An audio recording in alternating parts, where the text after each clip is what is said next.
네, 안녕하세요. 최인원입니다.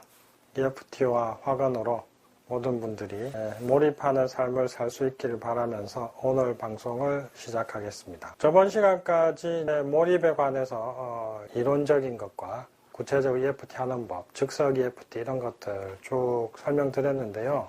오늘은 EFT로 몰입이 잘 되어서 원하는 결과를 얻었던 사례들을 좀 말씀드리고 이것으로서 몰입에 관해서는 마칠까 합니다. 오늘은 EFT에 몰입이 잘 된 사례들 설명드리도록 하겠습니다. 요거는 저희 책 5분의 기적 EFT에 나오는 사례인데요. EFT로 임용고시에 합격했어요 라는 제목으로 올린 사례인데 한번 읽어보겠습니다. 안녕하세요. 저는 올해 임용고사에 최종 합격하여 발령을 기다리고 있는 새내기 교사입니다. 저는 2014년에 임용고사를 2년째 준비하다가 우연히 EFT를 알게 되었습니다. 이전에 시크릿이란 책을 보고 그대로 해보았는데 잘 되지 않아서 이런 거 다 사기다 라고 생각하게 되었습니다. 그런데 왜 잘 되지 않았는지 EFT 책을 읽으며 알게 되었습니다. 아마 이거 알게 되었다는 거는 몰입이 안 되게 하는 이런 여러 가지 이유들을 EFT 하면서 알게 되었다 이런 뜻이겠죠. 예. 단순히 된다고 생각해서 되는 게 아닙니다. 안 되게 한 생각들을 다 없애야 되거든요. 다시 본문으로 돌아가서 2014년에도 임용에 관해서 EFT를 가끔 했지만 꾸준히 하지는 못했습니다. 그리고 임용고사에 합격한다 라는 확언을 할 때마다 마음 한편에는 안 될 것 같다는 생각이 들었고 그 생각을 지우기 위해 제대로 두드리지도 않았습니다. 결국 2015년 1월에 발표가 났는데 불합격이었습니다. 2015년에는 1년간 본격적으로 EFT와 확언을 했습니다. 온종일 공부에 매달리기보다는 매일 30분에서 1시간씩, 많게는 2시간, 3시간까지 EFT와 확언과 명상을 했습니다. 엄청 많이 했네요. 그죠? 우선 내적 평화 과정을 했습니다. EFT 책에서도 내적 평화 과정의 중요성이 강조되어 있었는데 저는 부정적인 기억들을 다 지우는 것에 대해서 큰 부담을 느꼈습니다. 시간이 많이 걸릴 것 같았거든요. 하지만 이상하게도 이 시험에 합격하기 위해서는 시험 자체에 대한 EFT가 아니라 내적 평화 과정을 통해서 나 자신을 바꿔야 할 것 같다는 생각이 강하게 들었습니다. 저는 지병도 있는 데다 경제 상황도 좋지 못했고 공부를 하느라 교우 관계를 단절하여 외로웠습니다. 자책감, 불안감, 불신감이 가득했고 과거를 떠올릴 때마다 가슴이 답답했습니다. 그리고 나 자신을 별로 좋아하지 않고 있었습니다. 그래서 그러한 원인을 하나하나 찾아 EFT를 했습니다. 그리고 그 원인을 지우고 나면 반드시 긍정 확언을 덧붙였습니다. 저는 이전에 감사라는 감정이 너무 부족한 삶을 살았어요. 시크릿에서도 감사를 하라고 해서 노트에 감사 목록을 적기도 했었지만 감사의 감정을 실제로 느끼지는 못했습니다. 그래서 이번에는 부모님, 공부하는 환경, 살아서 움직이고 기능하는 내 신체, 형제, 친구들, 음식 등등에게 진심으로 감사를 했습니다. 입으로만 하는 감사가 아니라 마음으로 하는 진짜 감사와 축복을 하다 보면 금세 행복하고 힘이 났습니다. 마음이 많이 편안해지긴 했지만 여전히 시험에 합격할 것이라는 확신은 들지 않았습니다. 때때로 불안하기도 했습니다. EFT를 이렇게 하는 것이 맞나? 하는 생각도 들었습니다. 그러다 유나방송에 최인원 원장님의 EFT 강의가 있다는 것을 알게 되었고 유나방송을 차례로 듣기 시작했습니다. 매일 한두 편씩 방송을 들으며 두드렸습니다. 어느 순간 시험에 붙든 떨어지든 나는 내년에 행복하게 살 거라는 확신이 들었습니다. 그러자 합격해야 한다는 집착에서 많이 벗어났습니다. 그리고 1차 시험을 치기 한 달 전부터는 저는 자기 전에 상상하기를 했습니다. 합격하는 순간에 대해 상상을 하며 매일 울었습니다. 발표 날이 되자 마음이 불안했지만 EFT를 하고 심호흡을 했습니다. 근데 그날은 EFT를 했는데도 뱃속이 울렁거리더군요. 떨리는 마음으로 모니터 앞에 앉아서 합격 여부를 확인했습니다. 1차 합격을 진심으로 축하합니다. 라는 글이 떴습니다. 눈물이 났습니다. 제가 상상한 내용이랑 똑같았습니다. 바로 2차 시험을 준비했습니다. 2차 시험 준비를 하면서도 자기 전과 아침에 일어나서 계속 윤아 방송을 들으면서 EFT를 했고, 이번에는 최종 합격을 진심으로 축하합니다. 라는 문구가 화면에 뜨는 것으로 상상하기를 했습니다. 마침내 최종 발표 날에 그 상상은 또 현실이 되었습니다. 오랜 기간 꾸준히 생생한 긍정적 감정을 느끼며 매일 상상하기와 확언을 한다는 것은 생각보다 어려웠습니다. 특히 감사나 사랑이라는 단어 자체에 익숙해져서 기계적으로 말만 하고 감정을 느끼는 것에 소홀하지 않도록 신경을 썼습니다. 이렇게 굳이 제 경험을 쓴 이유는 제가 EFT로 받은 것이 너무나 크고 감사해서 이렇게 보답하는 것이 바로 이렇게 글을 써서 저와 비슷하게 힘들고 외로운 상황을 겪는 분과 공유하는 것이라는 생각이 들었기 때문입니다. 사례가 대단히 감동적인데 요즘 임용고사를 임용고시라고 할 정도로 경쟁률도 세고 힘들잖아요. 저한테 상담받고 임용고사 붙은 분도 몇 분 계신데 이분도 EFT를 통해서 임용고사 붙었죠. 열심히 하셨네요 또.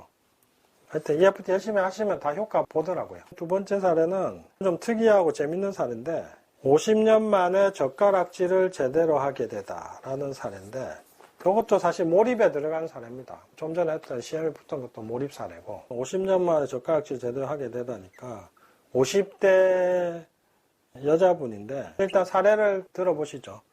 대부분의 사람들이 제대로 정상적으로 잘하는 젓가락질을 저는 50여 년 동안 제대로 하지 못했습니다. 두 젓가락을 평행이 되게 잡고 손가락의 지렛대 원리와 손목의 힘을 잘 이용하여 균형을 잡아서 음식을 떨어뜨리지 않고 잡을 수 있어야 합니다. 근데 저는 두 젓가락을 X자 모양으로 잡고 음식을 짓기 때문에 힘이 딸리고 중간에 음식을 떨어뜨리기 일쑤였습니다. 평행으로 잡고 제대로 해보려고 무던히 애를 썼지만 한두 번 하다 보면 손목에 힘이 없어서 다시 원래 하던 대로 하게 되었고 이런 과정이 자꾸 반복되니 점점 고칠 노력도 안 하게 되었습니다. 그러다 성인이 되어 격식 있는 식사 자리에 가게 되면 여간 불편한 것이 아니었습니다. 오징어, 회 같이 미끄러운 음식은 도저히 집을 수가 없는데 그런 것까지 잘 집는 사람들이 저에게는 신기하게 보일 정도였습니다. 그러다 EFT를 만나서 좋아라 하며 여기저기에 적용해 보기 시작했는데 그중 하나가 젓가락질 잘 하기였습니다. 해결할 문제로 오른손가락과 손목에 힘이 없어서 젓가락질을 못한다 라고 정하고 고통지수는 불편함과 창피함이 8이었습니다. 수용학원은 이렇게 만들었습니다. 나는 비록 젓가락질을 잘 하지 못해 불편하고 창피하지만 이런 나를 인정하고 깊이 온전히 받아들입니다. 나는 비록 젓가락질이 서툴러 음식을 집다가 흘릴 때에는 몹시 창피하지만 이런 나를 인정하고 진심으로 받아들입니다. 나는 비록 젓가락질을 잘 못하는 것이 엄청 체면이 구겨지고 음식을 먹을 때 자꾸 떨어뜨려 불편하지만 나는 나를 사랑하고 진심으로 깊이 온전히 받아들입니다. 연상어구로는 이런 말을 했습니다. 불편하다, 불편하다. 연상어구는 이렇게 몸통 두드리기 할 때 하는 말이죠. 불편하다, 불편하다, 창피하다, 불편하고 창피하다, 손가락이 잘못됐나, 손목에 힘이 없어서인가, 왜 남들 다 잘하는 젓가락질을 나만 못하는 거지, 나도 잘하고 싶다. 이까짓 거 남들 다 하는 거 나만 못하다니. 불편하다. 창피하다. 50이 넘도록 이런 거 하나 못하다니. 너무해. 너무 불편해. 너무 창피해. 그리고 내 조율 과정을 1회 하고 또 연상어구를 말했습니다. 불편하다. 창피하다. 너무 불편해. 엄마 아버지는 왜 나한테 잘 가르쳐 주지 않으셨나. 원망스럽다. 부모님이 원망스럽다. 불편해. 창피해. 젓가락질 못해서 불편하다. 불편해. 창피해. 또 내 조율 과정을 1회 하고 이렇게 연상어구를 말했습니다. 불편하다. 창피하다. 너무 불편해. 손목에 힘이 없다. 손가락에 힘이 없다. 이미 근육이 굳었나. 영영 못하는 건가. 불편하다. 잘하고 싶다. 나도 젓가락질 잘하고 싶다. 편하게 음식을 짓고 싶다. 점잖게 음식 먹고 싶다. 창피하다. 불편하다. 우선 이렇게 1회전 한 뒤에 식사 시간에 젓가락질을 시도해 보았지만 그대로였고 2, 3일 동안은 별 진전은 없었습니다. 다시 어느 날 생각나서 또 EFT를 하였습니다. 기본 과정대로 위의 수용학원과 연상어구를 사용했습니다. 이번에는 특히 부모님에 대한 원망, 불편함, 창피함이 주된 화두가 되었습니다. 2, 3번 정도 더 EFT를 하고 나서 또 잊고 지냈습니다. 그러던 어느 날 식사를 하는데 평소대로 젓가락을 X자로 습관대로 잡고 반찬을 집으려는데 뭔가 불편하면서 반찬이 집어지지 않았습니다. 뭐지? 젓가락질이 고쳐진 거 아니야? 이런 생각이 들어서 얼른 젓가락을 평행으로 잡고 지렛대 원리를 적용하면서 반찬을 집어 올리니 편안하게 잘 집어졌습니다. 1번, 2번, 3번 모두 성공. 오호, 나 젓가락질 잘하게 된 거 아니야? 식사 시간 내내 정상적으로 젓가락질을 한 것은 난생 처음이었습니다. 처음에는 완전히 고쳐졌다고 말하기 조심스러웠는데 갈수록 젓가락질을 더 잘하게 되어서 이제는 확실히 고쳤노라고 말할 수 있습니다. 아직도 신기합니다. 대략 2주 만에 나은 것 같습니다. 이번 사례에서 느낀 점은 고통지수가 곧바로 0이 되지 않아도 심지어 EFT를 하고 잊어버렸는데도 어느 순간 증상이 사라지기도 한다는 점입니다. 나도 모르게 어느덧 다 나아 있다는 것은 참 좋은 선물입니다. 감사합니다. 젓가락질에 관련된 사례인데 되게 재밌죠? 이것도 사실 몰입이거든요. 이거 써진 분이 50대 여자분이고 선생님이신데 젓가락질 못한다는 건 본인한테는 엄청 불편한 거거든요. 젓가락질을 못하게 만드는 심리적 원인들을 EFT 제거하고 나니까 50년이 넘은 게 되잖아요. 이것도 사실은 몰입에 해당하는 겁니다. 인간의 모든 능력을 최대한 잘 발휘하는 게 몰입이니까 공부, 젓가락질, 스포츠와 관련해서 요거는 스포츠 멘탈 코칭 EFT에 나오는 건데 저하고 이 책을 같이 쓴 김병준 코치가 상담하면서 경험한 사례들인데 EFT 하고 나면은 선수들 능력이 팍팍 좋아지는 경우가 많더라 이거죠. EFT 한두 번 상담했는데도 바로 홈런 날리게 된 선수들, 그런 선수들 사례를 277쪽에 모아놨는데 한번 보시죠. 가까운 거리의 공을 못 던지는 송구 문제 때문에 너무 스트레스를 받고 있었어요. 그런데 EFT로 긴장감이 사라지니 타격할 때 마음껏 휘두르게 됩니다. 야구인데 바로 앞에 공을 못 던지는 게 있어요. 이거 입스라고 하는 건데 스포츠 멘탈 코칭 EFT에 나옵니다. 긴장감이 사라지니까 타격할 때 마음껏 휘두르게 됩니다. 이렇게 얘기하고 실제로 2번째 상담하고 나서 연타석 홈런을 날렸어요. 이 선수.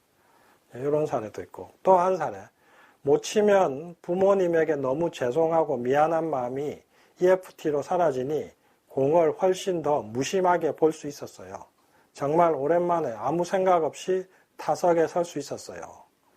이 선수는 EFT 상담 한번 하고 나서 선수 생활 처음으로 홈런을 쳤답니다. 입스 증상이 사라져서 수비와 송구에서 많은 칭찬을 받았어요. 그러니 자연스레 타격에서도 좋은 흐름을 이어나가는 것 같습니다. 라고 어떤 선수는 이렇게 경험담을 얘기했고, 이 선수도 홈런을 쳤습니다. 또 다른 선수는 얼굴에 공을 맞았던 기억이 없어지니까 공이 전혀 무섭지 않았어요. 그래서 휘둘렀더니 홈런이 되었습니다. 라고 어느 중학교 야구 선수가 얘기했습니다. 퓨처스 리그 프로 선수 한 명이 또 이런 경험담을 얘기했습니다. 덕아웃에서부터 쇄골을 두드리면서 여기 두드리는 거죠. 급할 때는 여기만 두드리는 사람들도 있습니다. 덕아웃에서부터 쇄골을 두드리면서 쳐야겠다는 욕심을 계속 내려놨어요. 그러다 타석에 들어갔더니 저도 모르게 콧노래가 나오더라고요. 그렇게 흥얼거리면서 그냥 아무 생각 없이 쳤는데 연타석 홈런이 나왔어요. 뭐 이렇게 얘기한 사람도 있고. 자, 이렇게 해서 사례 몇 개 설명드렸는데, 사실 EFT에서 몰입 잘 돼가지고 시험 붙고 뭐 발표 잘하고 이런 거 워낙 많거든요. 그 중에 몇 개만 오늘 말씀드렸고, 이 사례들 듣고 나면은 이게 확실히 되는구나, 잘 되는구나 하는 느낌도 들고, EFT 더 열심히 해서 나도 몰입해야 되겠다 이런 결심도 서고 그럴 것 같아가지고 간단하게 몇 개만 설명드렸고요. 그동안 몰입이란 주제로 몇 달 동안 설명을 드렸는데요. EFT를 잘 활용해서 몰입을 잘하게 하는 거는 제가 오랫동안 구상하고 그 많은 분들에게 설명해 드리고 싶었던 내용인데, 저한테 상담받아 오신 분들한테는 제가 다 해드렸는데 더 많은 분들한테 소개하고 싶었고 아주 오랫동안 그런 생각을 갖고 있었는데, 이번에 드디어 몰입과 EFT를 연결해서 강의를 할 수 있게 되어서 저도 정말 기쁘고 재밌었고요. 몰입 EFT는 이것으로서 마치고요. 다음에는 또 다른 새로운 주제로 찾아뵙도록 하겠습니다. 그동안 시청해 주셔서 대단히 감사합니다. 다음 시간에 또 더 좋은 내용으로 찾아뵙겠습니다. 안녕히 계십시오. 감사합니다.